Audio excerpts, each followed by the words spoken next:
Now, it looks like the FBI has done it again. This Wednesday, they seized an entire server from a co-location facility in New York. And the server is operated by the European Counter Network. That's an ISP based in Italy, which provided Mixmaster, an anonymous remailer service. But it was also used by activist group Riseup Networks and May 1st People Link. So now the FBI seized this server with a warrant, and they did it for an investigation into the source of bomb threats that were sent to the University of Pittsburgh. We have to ask, is taking down an entire server really the right approach? According to a statement from Riseup, the seizure silenced more than 300 email accounts, between 50 and 80 email lists, and several websites. So our guest tonight called this a sledgehammer approach. So I guess the question is, when will the feds learn? Well, joining me to discuss it is Devin Theriot-Orr, spokesperson for Riseup Networks. Devin, thanks so much for joining us tonight. And first question, when you say that this is a sledgehammer approach, what do you mean? Well, I mean that it's not likely to lead to any of the evidence that the FBI is searching for. The whole purpose and the design of the Mixmaster relay software is to obfuscate the sender of the email through several different nodes. So the email travels around through several different nodes in the network before actually ending up being sent to the recipient. The Mixmaster software is designed for human rights defenders, for people in oppressive regimes, and is designed specifically to allow anonymous speech. Our position is that anonymous speech is a cornerstone of our democracy, and the FBI doesn't seem to understand that. Well, it's not just your position, right? We have the State Department constantly preaching these things. You have Hillary Clinton, the Secretary of State, preaching these things, and often, especially when they apply to other countries, right? We even give money to develop software to help anonymous speech and help dissidents in other countries. So what do you, is there a breakdown happening between the State Department and the FBI? It is interesting, isn't it, how the messaging is kind of breaking down between the two agencies. I'm not really sure.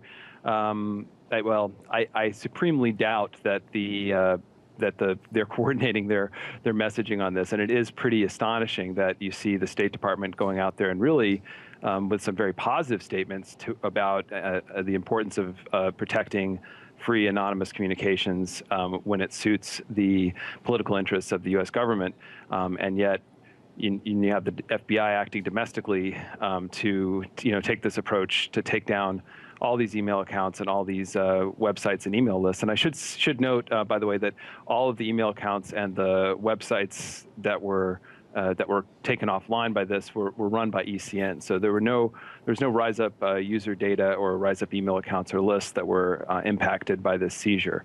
However, I should also note that ECN is really a precursor to Riseup. Riseup has only been around since 1999.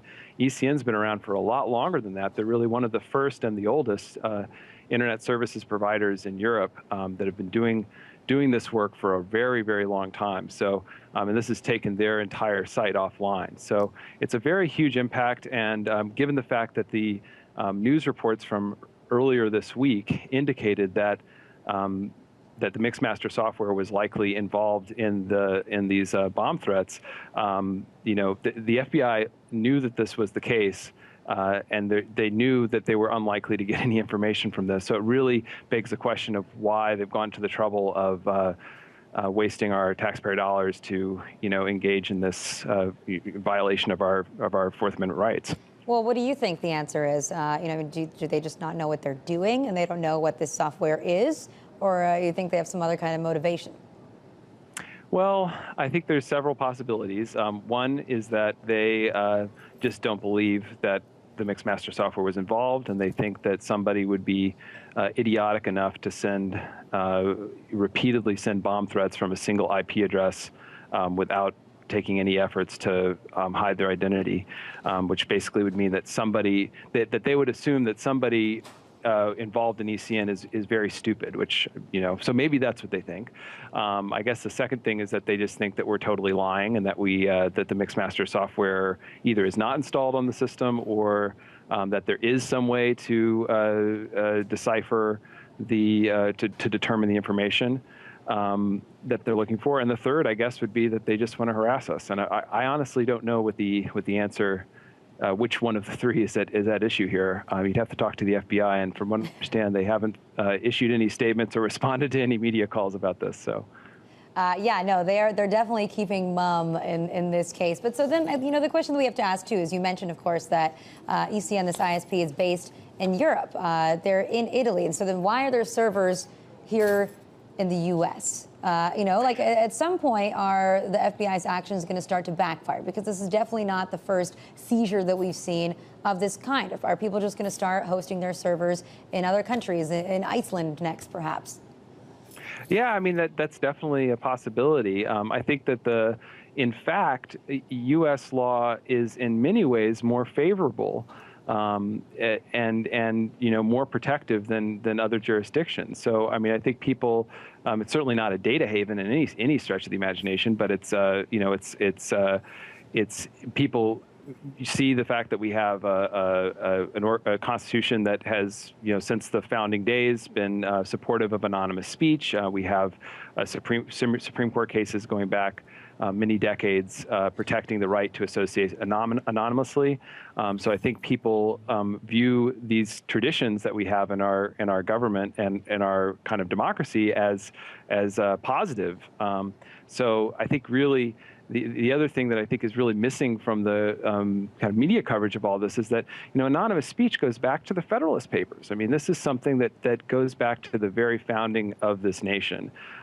So maybe the FBI agents and the U.S. attorneys who are involved in this investigation should go back to fifth grade civics and really study their civics and the history of this country, which is really supportive of the right of political dissidents to speak anonymously. And to be clear, obviously we don't support bomb threats. I mean, that's been our consistent position. But the fact is, there's no way to allow some anonymous speech and not other anonymous speech. I mean, the whole idea is that it's either all or nothing. So that's kind of the situation. Yeah, well, you're right. Sounds like they probably have a lot of learning and reading to do in terms of going back and maybe just figuring out, what some of this software is. Devin, thanks so much for joining us tonight. Thanks for having me on the program.